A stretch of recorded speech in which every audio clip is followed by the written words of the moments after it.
Ассаламу алейкум, уважаемые телезрители, в эфире передача «Спортивный клуб». Меня зовут Бекхам Магомадов. И сегодня мы с вами находимся в Академии футбола «Рамзан». И не случайно. Первый круг закончился чемпионата ЮФЛ Юг. И мы решили посмотреть, каких результатов добились наши футболисты. И, собственно, как они подходят ко второму кругу чемпионата. Результаты действительно очень интересные, на которые стоит обратить внимание, и мы начинаем.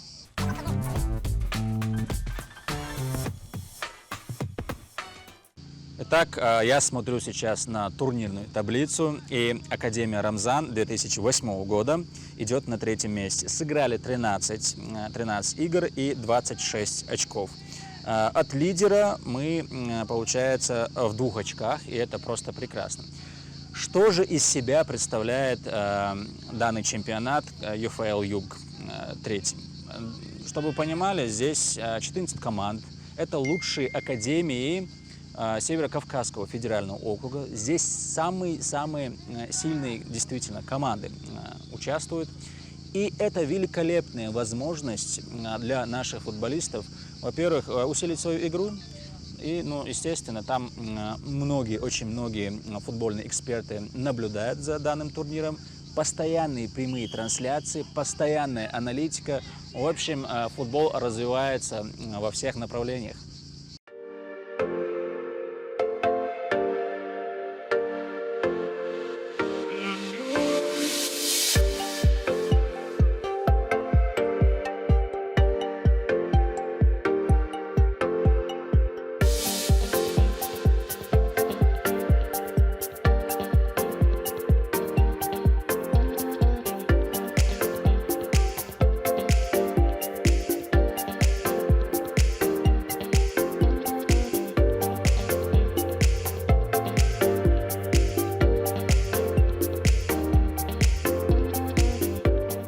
Иса Заурбеков у нас наш тренер, которому мы берем интервью. И следует отметить, что эта возрастная категория, 2008 год, команда у нас лидирует в своем возрасте в чемпионате АСА. Расскажи, как удалось таких результатов добиться, ну и как себя ребята чувствуют после перерыва. Сейчас у нас был перерыв, дети у нас отдыхали 2 недели, даже больше. Сейчас будем потихоньку готовиться, у нас 5 числа игра. Завтра у нас запланирована игра с Прохладным, товарищеская. Есть люди на просмотре, где-то их посмотрим. А так чувствуем хорошо. Единственное, конечно, обидно. Весь первый круг шли на 1-м месте, и под конец отдали мы 1-е место и скатились на 3-е. Но это не главное, главное воспитать и развить футболистов индивидуально. Да, шли уверенно 1-й круг. Последняя игра с Краснодаром. Можно сказать, как-то не настроились, думали, победы идут. Сейчас тоже выиграем. Но уверенно вышли, но не получилось, команда нас одолела. Так, получается, 1-й круг у нас закончился, вы на 3-м месте. Кто лидирует в вашей группе? Академия Краснодара. Они на 1-м месте. Мы вот последнюю игру с ними на выезде играли 3-1, проиграли. Особо, конечно, претензий, вопросов нету футболистам по самоотдаче. Но есть над чем работать. Будем исправлять ошибки и будем дальше работать и сделаем все, чтобы улучшать качество игры. Что говорят сами футболисты? Естественно, когда ты лидируешь на протяжении столького времени и под конец сдать, это как-то психологически влияет? Мы как-то их готовим психологически, чтобы они не расстраивались, потому что еще вся борьба впереди. Конечно, были расстроены, но главное руки не отпускать и дальше работать. Так я с ними конкретно на эту тему не разговаривал, потому что сразу же после этой игры дети были на выходные были отпущены.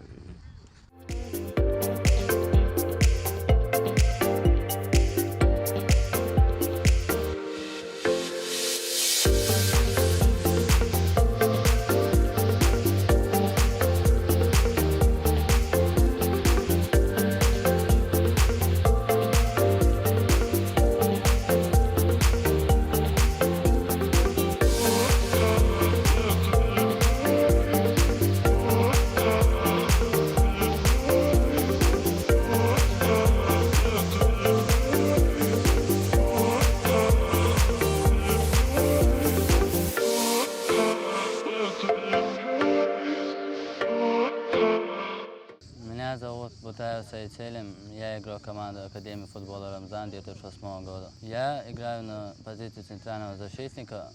Иногда, возможно, в втором тайме, иногда играю в центральном полузащите. Начали неплохо, потом во втором матче проиграли «Динамо» из Дагестана, а потом уверенно 6-7 побед подряд. В целом круг был успешен, если бы не поражение против Краснодарского края. Я на перерыве тоже сам технически тренировался, там техника, удары, завершения. Мои сокомандники, наверное, тоже не сидели просто так, тоже тренировались.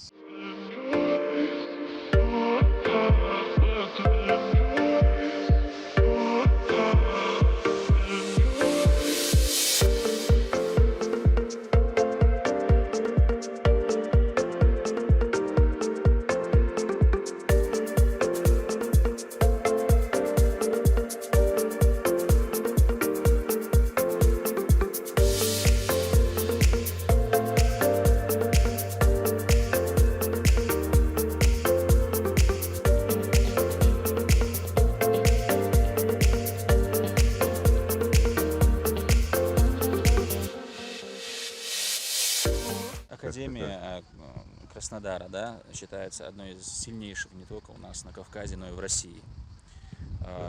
Вот я думаю, они уже этот год хотят отыграться, наверное, с ними. Конечно. Подготовка сильная будет именно к этому матчу. Мы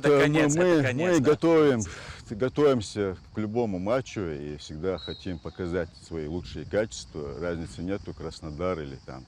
В принципе, турнир очень хороший, и все команды очень сильные. Любая команда может и выиграть, и проиграть, так что именно на Краснодар, чтобы такое отдельное было отношение или настрой, такого нету у нас. Я считаю, вообще это неправильно. К любому сопернику нужно относиться уважительно, и с любым соперником нужно играть, показывать свои лучшие качества.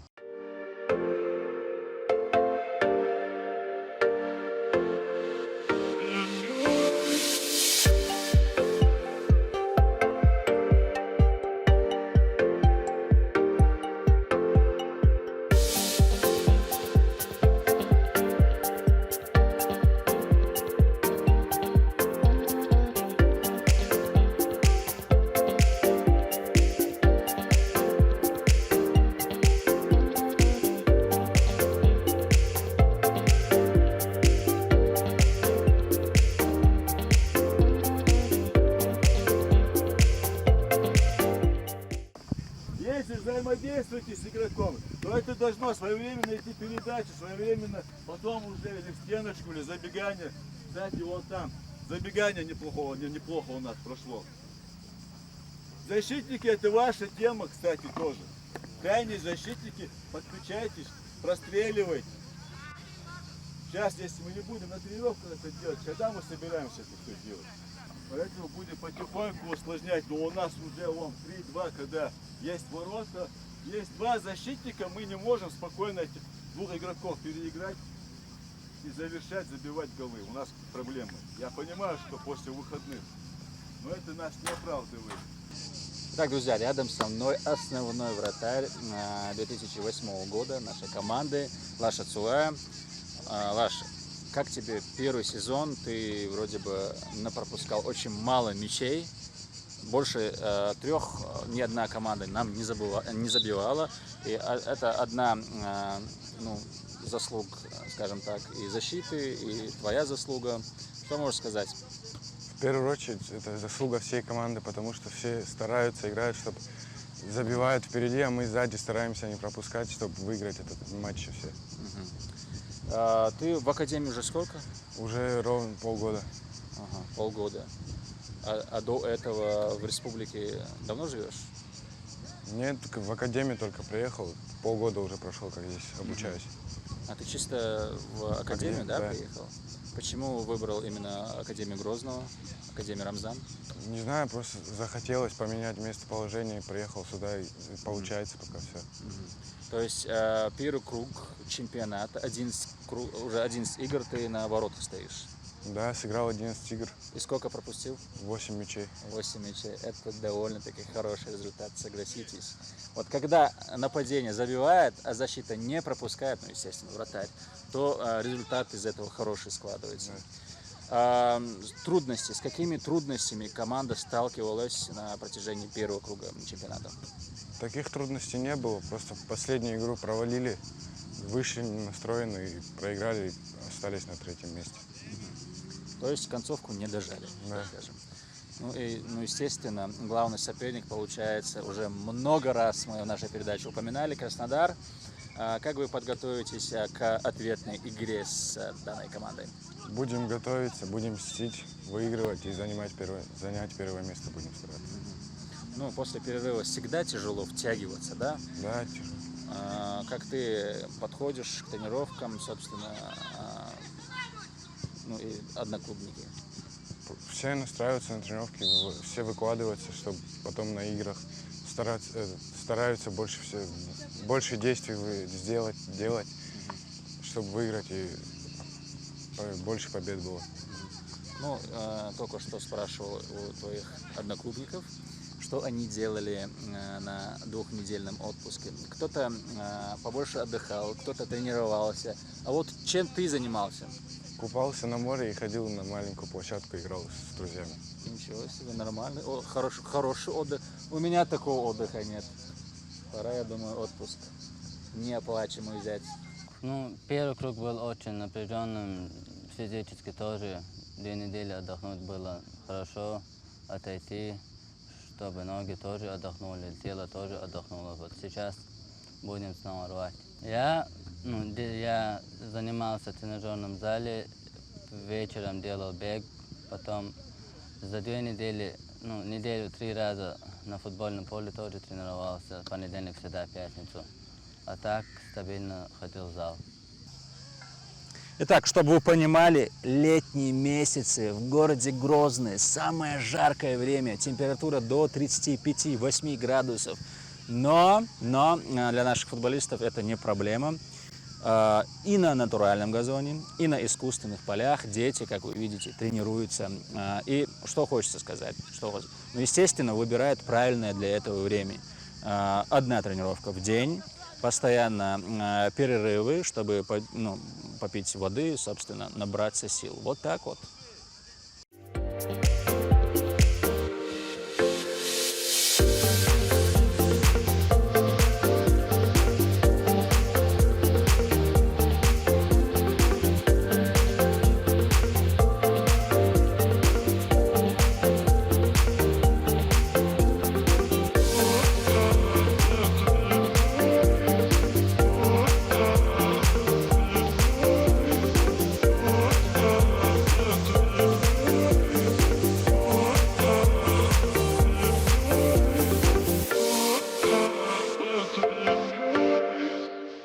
Насчет просмотров, я думаю, есть люди, родители, допустим, которые смотрят нашу передачу, я надеюсь на это, и хотят, чтобы их ребенок проявил себя на футбольном поле, если у него есть талант.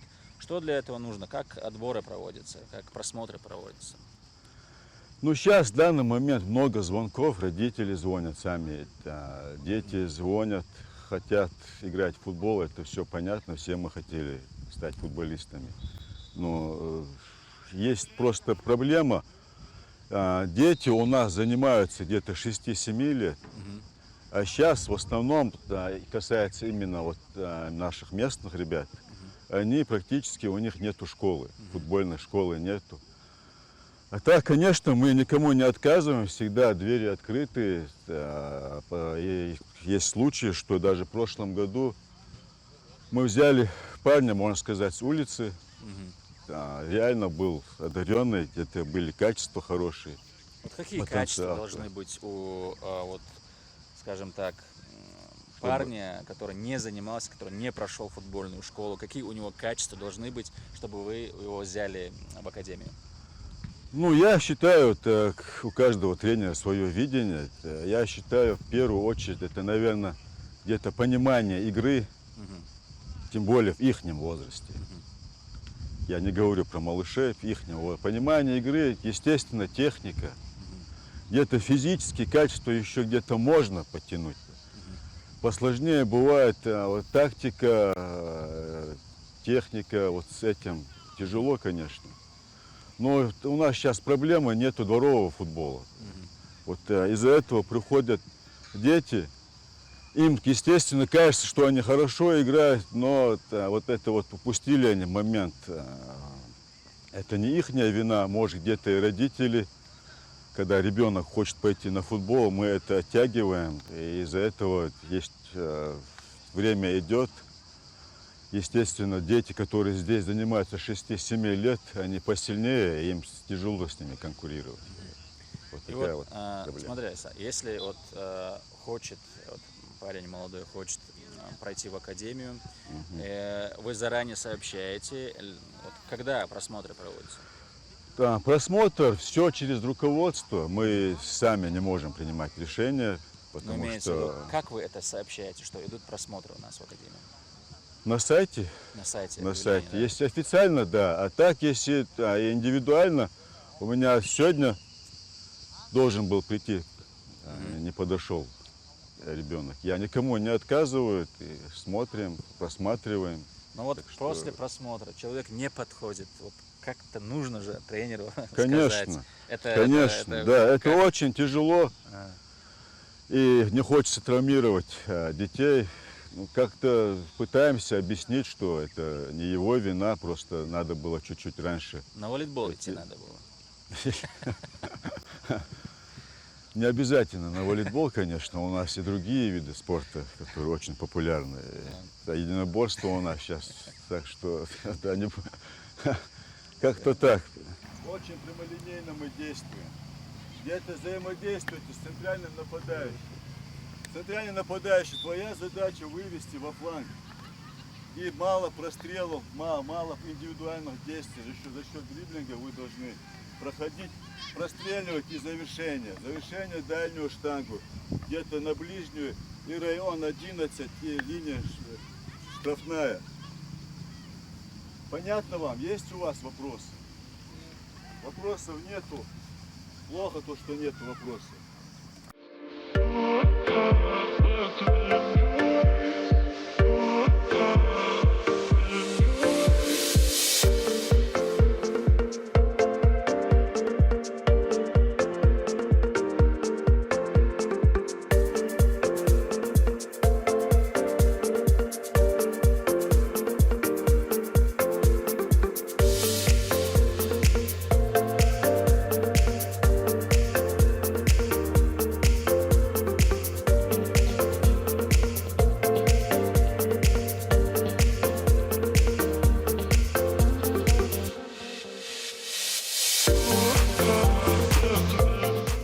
Домашний матч нам, мы только один раз играли ничью и 8 побед.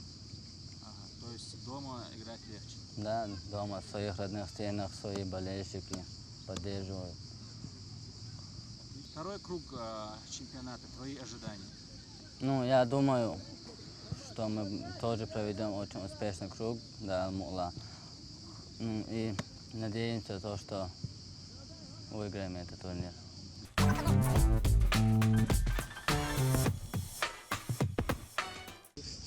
Вот так вот, несмотря на жару, несмотря на холод, наши футболисты занимаются, развиваются. И мы, в свою очередь, естественно, будем наблюдать и смотреть за вторым кругом чемпионата и надеяться на то, что наши футболисты покажут лучшие результаты и займут первое место. На этом у меня все. Смотрите передачу «Спортивный клуб» каждую неделю на канале Война, друзья. Адикилд.